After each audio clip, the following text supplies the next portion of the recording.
performed here a couple of times for the Jazz Festival. How does it feel to be heading back for the Stars Beneath My Feet, or as you recently called it on Twitter, the greatest hit tour?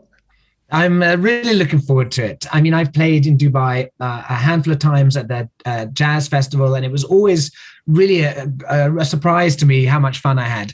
I expected the audience to be a little bit conservative and serious, and instead they were really fun. Really got involved and joined in with it, and made it a really special occasion for me. And as well as that, it was a fascinating place to be in. So thank you for inviting me back.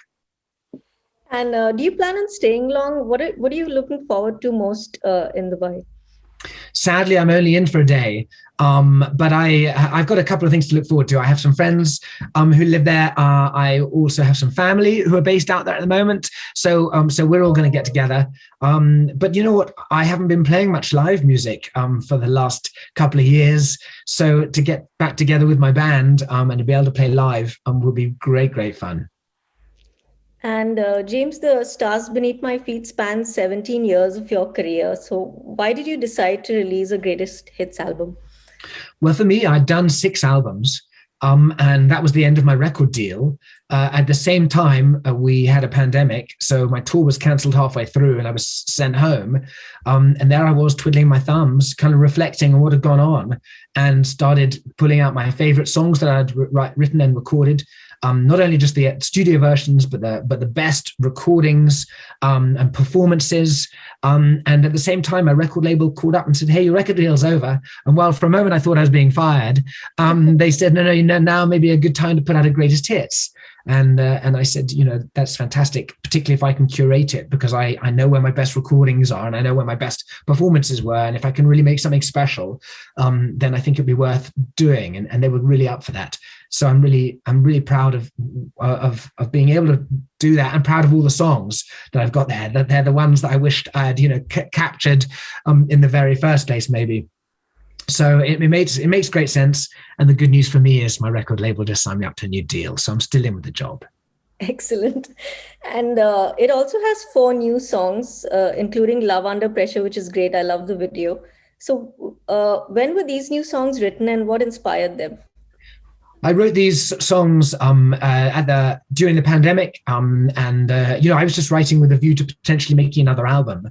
And then when the record label asked if I was going to put out a greatest hits, they said you should put on a small handful of new songs. I said, well, I've got them. I'm ready to go with that.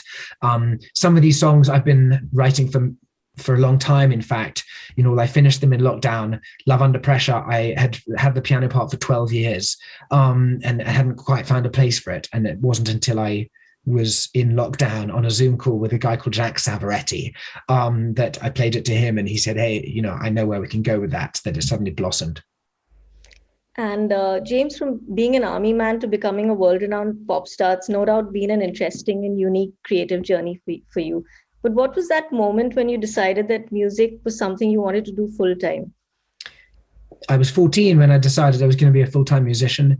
That's when my dream started, and I just needed to get some inspiration first from the university, from the army, from meeting people, from living life, to have some things to write about in the first place. But I always had that dream, and I suppose my biggest fear in life had been not chasing that dream. It would be awful to reach old age and say I had a dream that I never pursued. What would you want to say to your fans here in the UAE? Hey, I'm coming there very soon, to the Coca-Cola Arena. Be there or don't.